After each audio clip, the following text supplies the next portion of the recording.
Hello and welcome back to Weekly Polls Pick of the Week, episode number 79. We've got the usual crew minus one. So myself and Steve are here talking comics. And I will just say once again, haven't said it in a few episodes, if you're joining us for the first time, because there are always the potential to have new listeners. We are just kind of getting back into the swing of doing the regular comics visits to our comic store and having our poll list. That's what Weekly Polls actually refers to. Steve and I are the ones that are getting back into it, and then Jared, who usually has been joining us, I think he's been doing it for quite a while. The last episode, we had Jared share an early memory from when one of the first comics he read, and that I didn't even know about the title. Actually sound really interesting. And I'm going to share an early memory from comics, and then maybe Steve will do it next week. So when I was young, and I'm saying like maybe 7 or 8 years old, my sister and I used to go down to this comic store near where my dad's house, and we'd walk through kind of like basically urban Milwaukee and found our way. And I think at the time my allowance was like $1 a week or something like that. I know at one point it used to be a quarter, but this makes me sound super old. But and I used to. I would buy like some random comic, but the thing that I remember the most that my sister was really into was Archie comics. And so I would actually periodically read Archie comics. So that was an early influence of mine. And maybe one of the first comics that I think really got into or really liked was Iron Man. So I've not actually picked up any recent Iron Man or much Marvel in the past few years, but that was one of my, for whatever reason, I just like robots. So, but I would pick all these random ones. I didn't really follow a series. I don't think I knew what that meant. I was maybe too afraid to ask questions, but, yeah, but I do remember Archie comics, and that was what my sister always looked for, and I used to read. And I used to actually enjoy them, and I actually have picked up a few older ones not too long ago, but might revisit that. Yeah, I think when we were younger, you just kind of look for what looks cool and what looks interesting. And I mean, I know I read a lot of books back then, but I don't think I really got it. Like I think it was a different kind of industry at the time too. I think it's taken a little bit more seriously now with storytelling, and I think, well, maybe I shouldn't say that. There's a lot of great stories back then, but maybe it's just because that's when I was little and didn't know what I was doing. I still don't know what I'm doing. Yeah. But it's just a different feeling to it. But no, I just kind of gravitated towards what looked neat or what looked like would be fun to read. Yeah, and then I think when I was in high school, I had a friend that was like doing the regular. I had a friend that had his pull list, and he would get his comics, and I was like, "Where do you put all this stuff?" Because he was kind of like a collector. And then another friend's had a brother who owned a comic store, but I didn't. I was always kind of intimidated for whatever reason. I don't know. I don't know. I think some comic book stores can be a little bit intimidating when you walk in and everyone seems like an expert and you don't really know what you're doing. Yeah. So I think when you first walk in, you feel a little bit like there's a club you're not a part of that you're walking into. Like there's a party you weren't invited to that you're just showing up for. So I still feel that way sometimes. I do, but most of the people at my local comic store don't care. So they're actually pretty good people. That's good. Yeah, it's tough to find a store with good people like that who are welcoming to newcomers. So if you're one of those stores, thank you, because it can be tough to find sometimes. I think some stores get a bad rap because of the perception of, the snobby, comic book store employee who thinks they're better than you because you don't know what happened in Superman issue 27 or whatever, so. Yeah. But no, it's there's lots of great stories out there. I think they get a bad rap. And maybe the Simpsons character also influenced popular culture or whatever. Yeah, I think those kind of those exist for a reason, because they are out there. but not all of them. There's lots of great stories out there. Great place to learn about stories you're not familiar with or things you may have missed, and just to kind of talk comics with people, because not very many people, especially now that I know anyway, are reading comics. Just people that those of you who I chat online with, and other than that, no one knows what I'm talking about. So it's neat. But yeah, I'll think of, I can't remember what my first, I have some ideas, but yeah, next week I'll think of something clever to say. I'll try. I have a week to figure it out. But yeah, so we'll go ahead and get kicked off this week. Thanks everyone for listening.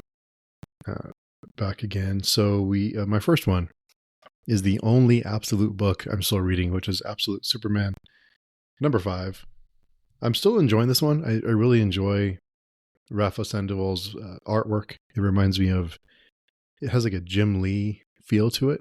It seems like Jim Lee. If you ever get a chance to ask, maybe we can ask him if Jim Lee was an influence on him, because it looks like it is, just from the kind of the line work and facial expressions and stuff. So definitely scratches that nostalgia for me. This one was more focused on Krypton and the events at Krypton, on Krypton, and why Superman now has certain anger issues because of the events on Krypton. I know a lot of people don't like Krypton. I know that back in the early DCEU days, during like Man of Steel, there was lots of talk about a Krypton TV series that never happened. Like a lot of stuff that the folks over at Warner Brothers and DC talk about doing that they never followed through with. There was, for a while there was lots of talk about a Krypton TV show that I would have been great, but I know lots of people don't like it. But I really enjoyed kind of seeing the little differences of, it's just not a spoiler, I think, for anyone who's ever read Superman, but Krypton, the destruction and the events leading up to Krypton no longer being a thing. So I really like that. And I liked that how it affects him, because you can't go through things like that and not have some kind of, changes your perspective on everything. So yeah, I still like this book. I'm still enjoying it. I think it's the one book that I am still enjoying from the Absolute stuff. And I know there's some more Absolute titles this week. The Flash is this week, and I think Martian Manhunter. So I'll give those a try. But definitely still enjoying Absolute Superman. I didn't even know. I didn't. You said there's the Flash is this week. I missed it. All right, maybe I just glossed over it. Huh. I believe Jeff Lemire is writing it. So, well, yeah, that's what kind of perked my ears up too when I heard Jeff Lemire, because then Jeff Lemire has kind of a more character focused style usually, like with Arcana was the book. Minor Arcana. Yeah. So good. Yeah. And a lot of his other books are more, kind of up close and personal and character work. So I'm crossing my fingers. I'm not a fan of books with teenagers or books like coming of age stuff, but I'll give it a shot. I'll give it a try. Yeah. I think I'm hit or miss on the coming of age stuff. And so, so my first one is Magic Order number 5. And yeah, I'm a little lost, but you know what? It's just keeping me interested. This issue, and I think the last issue really is focused on one character. This issue is very different, and then it's like a big cataclysmic battle scene, and that's pretty much what happens through most of this one. It's not very heavy on story, and for me, it's because I don't know the backstory of all the characters very well, but that didn't bother me as much. So I like that they kind of brought this in here. Mark Millar, I should say, brought this in as kind of like a showing the power of some of these, like the evil magic users, and some of them are like godlike, very scary. And so it's let me just say there's one. So the main character, now I'm forgetting her name and I did not write it down. I think her last name is Moonstone, but she sees another version of herself from the future, which I thought was pretty cool. Who kind of comes in and battles this, like, almost like a deity character that can shoot these golden arrows that can just pulverize anything. And so that was just, I don't know, just that alone was cool. I just thought I'd give a snippet without revealing too much. But the coloring, it's just very colorful. There is some almost kind of reminds me of what we see in the very polished, Marvel and DC stuff, but the artwork is its own thing. It is different. So not a pick of the week per se, but very good. And I will just say, I don't think I had any duds this week. So it was nice to have a good week. Yeah, I know was it last week or the week prior? You had no pick. So yeah. There's peaks and valleys. Yeah. 2 weeks ago. Yeah. Yeah, I think everyone can relate to that. Anyone who reads week to week, I'm sure everyone out there who does that has had those weeks where it's, man, just full of bangers every week. Some weeks are just full of just killer books, and other weeks are just nothing really hits. So it's good stuff. So I guess I'll take on Babs number 6. This is the finale for the first arc. It does seem like we're getting more Babs in the future. Sounds like the door is not closed on more Babs, which I'm happy about. However, and I've been a big fan of the series. I thought it's been a lot of fun. I've really enjoyed it. It's been a couple of issues were my pick for that week. Garth Ennis and Jason Burrows, I mean, those two together just doesn't get much better than that combo. With Babs 6, it was fun, but the story didn't wrap up quite. It didn't really tie a bow on the end of it. And maybe it's because there's more issues planned. There's more kind of stories planned for Babs. So maybe it wasn't supposed to feel like a finale. It wasn't supposed to feel like a bookend, but it just didn't quite hit for me. The story didn't. It was still fun. I still enjoyed it. But for finale, for the first arc, it was good, but it wasn't quite, it didn't quite hit the mark for me. What about you? Yeah, I think so. My take on it was that it's like a comedy. So comedies never really have a great ending, like, I think. And so but I would agree that I felt it opened it up for more. And I think we would both like to see more. The big bad character, he really something, I don't know if we should say, but something really crazy happens to him. Let's just say Babs gives him a potion. Yeah, but I won't say much else. Oh, but yeah, it's wild. That's Garth Ennis for you. It's totally wild. I don't think we should say it because I think somebody needs to get that payoff. At least that was the only payoff I think that we get in the this last issue. I will say one of the things that but overall I liked it. But one of the things doesn't always work for me is when we get like a very modern reference in something that's like clear. And there was a Madonna type of reference here. That I don't know. Does it could work. I could see it work for most people, but otherwise I did laugh a little bit. I had a couple of yucks at least. And kind of sad that it's the finale. Yeah, I'm gonna miss it. It was a good comedic break. It was a good, laugh, and I love how it poked fun at fantasy and Lord of the Rings and other And it did so in a, I think, in a lighthearted way. It wasn't going out to, kind of, and it wasn't a mean spirited kind of way to poke fun. But yeah, the end was definitely an Ennis ending with the finale, with the potion. the the other, and like you said, it's a comedy, so maybe I shouldn't be expecting kind of a dramatic ending. It's more of a, it's been lighthearted throughout, so Yeah. I shouldn't really expect too much on the end of it. But I think the best ending to a comedy is, maybe it's because I watched it within the last year, but maybe Curb Your Enthusiasm, I would say, Oh, had a pretty good ending. But yeah. it's not, yeah, it's not too often. Yeah, but it's so funny because it's very similar to the Seinfeld ending. So, Yeah, I liked what which they did with that. I also just watched again. Hmm. I The refuse to watch the Seinfeld ending. it's not that bad. I refuse to. I'll never watch it. I'll never Really? watch it. Yeah, I will not watch it. I refuse. Well, I will never watch. I'm saying that I say never, but I might do it. But I have no intention to watch the Game of Thrones seasons 6 through 8.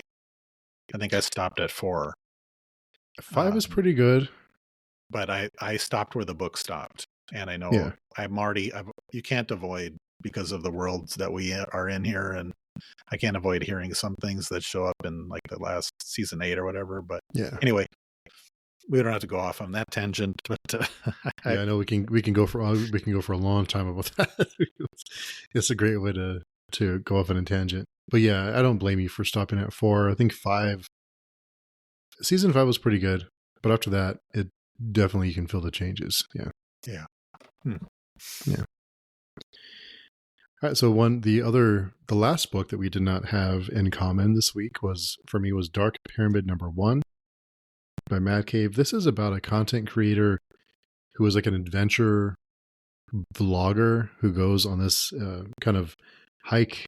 I forget where he is, in some foreign country, and he finds a cave. And while he's live streaming, he disappears, and no one knows where he just vanishes. So his girlfriend or his partner, they just decide to go find him and to find out what happened to him.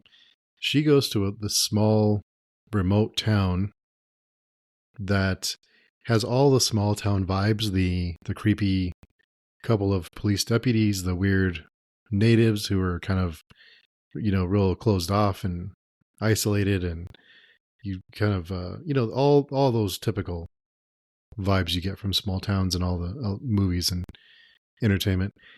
And so this one was okay.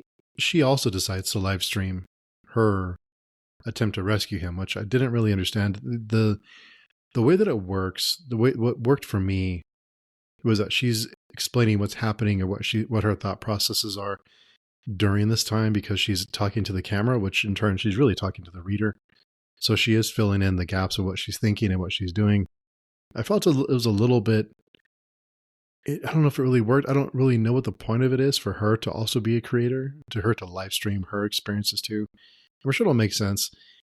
I hope that the whole content creator archetype doesn't become more of a thing than it already is. But as far as the rest of the story goes, it was okay. I think, I don't know that it did enough for me to continue with the rest of the story. It seemed a little by the numbers. I don't really see a whole lot being different here. I'll keep an eye on this one, and I'm not closing the door on it. But if it comes out during a slow week, I'll pick it up. But I'm not counting the days for issue 2. Yeah, that one I didn't see, but the live stream. So this is like essentially, so he's kind of like a YouTuber. So Yeah, okay. yeah, like a YouTuber, and when she gets to the town, there's all these creepy. I mean, she doesn't notice it. She doesn't notice that anything's off, and no one in that. No, it doesn't. It seems pretty oblivious to like all the creepy people who are being creeps, who are obviously, there's some kind of small town secret thing that's going on under the surface. So it's kind of, we've seen this before. So yeah. So the So the next one that we had in common, I'll start us off with, and it was close to, I think it was close to being my pick of the week, and I think same for you, Steve. But I did have one that edged it out. And this is Napalm Lullaby number 9. I know there's at least one more issue. I can't remember how many are left, but I will say this series has been, for me, I felt like it was either losing its way or I was getting confused. But this one brought it all back to me, and kind of explained the missing piece, which is the Sarah character after these kind of crazy events that happened maybe 4 or 5 issues ago with her. And this is really a story about Sam and Sarah, their brother and sister, and we get a flashback to when they were very young and what their life was like. And I actually thought that was very charming, very well done. And then kind of cuts to the present day with kind of explaining. Can't give it all. I won't give too much away again, because it's like you really got to get through this to get here. But really does explain kind of this concept of her abilities and how she can kind of change reality. Let me just say, and so a lot of things are really just making more sense now. And a minor thing, but I noticed this one did not have any letters to the letters section, and I wondered why, but I do skim through those, and you don't see that very much, but Remender does that usually. Maybe they just didn't have time for it. I don't know, but this one, yeah, really is making me want to keep reading it, because I think I was really kind of feeling a little bit lost. Yeah, this series has been very up and down. I'm glad that I stuck with it, because there has been a few issues that have just been like, what is going on? What is happening?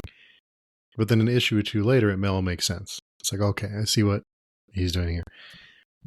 The first few pages of this one, I thought I knew where they were going with it, and I thought, okay, this is what's happening. It's it's a reference to this very popular franchise that they're gonna make some kind of parallel with, or it's going to be kind of a play on that other series. But no, I was surprised with the direction they went and why we started off with that kind of flashback.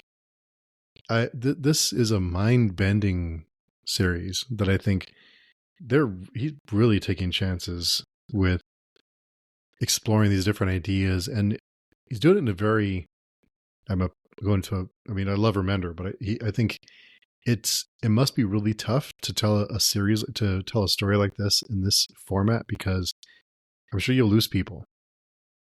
Not everyone is as patient as some of us are, and it's tough because there's only so many books you can get a week. But I thought the way they're using consciousness and dreams and reality and memories and all, I think it's pretty damn cool. I think it's really neat. I love the kind of the story that they're telling, and by the end of it I thought, wow, this is really, really cool. This is really neat. Swinging for the fences. And I think I've always enjoyed this series for the most part. I mean, I've been confused a lot, but I don't think I've ever been as excited for the next issue as I am now, because I just can't wait to see what he does next. Like, where is this going? What is going to happen next? Because I mean, it's really neat the way it's all coming together. It's really paying off. So if you are someone who started reading this series and kind of dropped off, I think it's worth it. And if you haven't checked it out yet, I definitely recommend giving it a go. It is weird. It is hard to follow at times. It's confusing, but it all starts to come together. And it hasn't all come together yet, but in Remender I trust. Yeah, I think that's very well put. One thing I noticed, and I'm curious if you saw this as well. I don't know if it's like within the first 3 pages or so, in the flashback sequence, Remender is kind of he's kind of getting back at his audience here because he said one of the characters kind of breaks the fourth wall, saying that it's not good to explain what's happening in a Mhm. story, and I think it's the father or whatever, and that to me was like a note to the readers to be like, well, we don't totally know what's going on, and so we needed to just kind of wait and be patient, and that is, like you said, paying off. I was not looking forward to reading this, but I'm glad I did. So Yeah, it's and I didn't catch that. Yeah. yeah, I don't have it in front of me, but there is some. It's like a subtle thing. It was like I think it made me think of in the movie The Stand. And there's a reference about and I think it's like saying something about how writers aren't good. It's the certain writer is not good at endings, and that's Stephen King telling his audience like, "Hey, give me a break on my," because that was from the whatever the early '90s, Mhm. and they still say that about him. But there is Yeah. that just reminded me of that. I didn't catch that at all. I'm completely missed it. I'll have to go back and pick that up. I didn't catch it at all. So it's pretty neat. Yeah, he's definitely talking to some of us to be patient. And this week we've had a lot of books that I think we only had a couple that we didn't match up on, but our pick of the week is the same. Yep. Yeah. So Oh yeah. to kick us off with this one. Oh sure. So this is a new series. I actually did not think you would like it, uh, for one reason, but this is called Assorted Crisis Events. I believe it's from Image Comics, and this is by Dennis Camp and Eric Zawadsky, and it's like a big one shot, but it's number one. And the reason I thought you might not be a huge fan is because it seems to be an anthology series, and I don't know if you saw that. Okay. Hmm. So this is like a one off, like it's on the very back, the back cover, it kind of explains what this series is going to be, um and it's something to the effect of ongoing anthology series about the compromised clicks of our clocks, full of one-shot stories, both beautiful and ugly, tragic and redemptive, surreal and somehow all too familiar.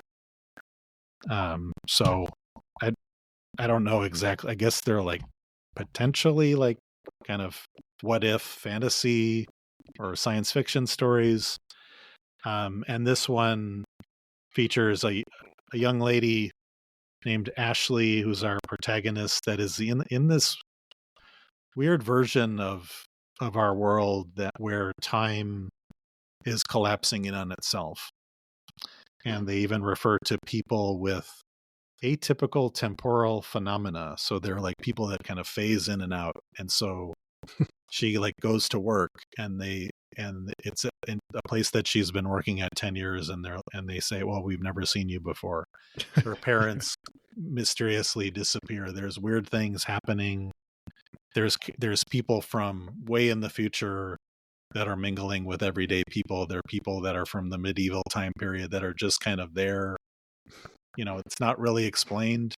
So there's definitely some wild stuff going on, and this is just I think full of imagination. Maybe this has been done before, but it seemed original to me, and I like the story, and I like the artwork, and I thought it has some heart as well with this character Ashley. She's really kind of dealing with loss of her parents mainly in this story, but at the same time, there's this other parallel thing going on, and I really love to get your take on it, which is it's like they're filming a movie in front of her home, and that kind of throws you off even at the very beginning. And Mhm. so there's just like these kind of parallel events going on, and I think I understand what happens at the end, but I actually may need to talk to you later, but very curious what you thought, but overall, I thought it was really good. Yeah, well, this one kind of reminded me of is, we read these well, we don't read too many superhero comics, but the superhero stories, Hmm. whether it's movies or comics, there's always these really strange events that happen. Like there's, Right. these cataclysmic events, and people always seem like kind of a afterthought, and they're just kind of background noise to these, like, to really, cities get destroyed, and there's these gods in the sky fighting with each other, and they running into buildings, and the people are just kind of there. And Batman versus Superman did explore this a little bit with what it's like to be on the ground during something like that, and that's kind of what it reminded me of is like a normal person's view, experiencing these really weird events that are going on and not knowing what's happening. Time is, like you said, there's people disappearing, awful things happen, people get frozen, these weird things happen, that walking down the street and you're encased in whatever, and you're just dead. So yeah, I think it was really neat, and I think this has to be an anthology series. I don't know that it would really work with an ongoing, even though I really like the main character in the first issue. A lot of potential there, but I'm on one hand, I'm sad we don't learn more about her and her experiences. On the other hand, I think it's more interesting to jump around and to see different perspectives and different things that are happening. So yeah, I just thought this is really, really neat. I don't know of any other book or any other stories that's done quite this exactly, but I thought it was really creative. I love the different perspective on these kind of things, and the kind of the way that I took it with the movies being filmed is that people will find a way to profit on anything, on these awful events that happen. Someone will find a way to profit off of whatever disaster is happening. There's someone out there trying to make a buck. It's kind of the way I saw it. There's also another kind of way to see it, but I'm not sure that I want to go out or spoil anything, but we can talk after. But yeah, I thought this is really neat. I thought it's different. And this is really another reminder of why we read comics, because you get these really oddball stories like this that you may not get very many other places, different ways to explore things. So yeah, I thought it was really neat. This one and Napalm Lullaby were up there on my list for me this week. I just think just because how inventive this one is and the different take on it, I thought it was really neat. I thought it was really, I was hooked from page one, and I was really taken with the story, and there actually is some humor mixed in too that I thought was really, it was well done with this kind of story. One other thing I will say that I liked is this is a bigger issue. It might be, I don't know, 35 to 40 pages or something.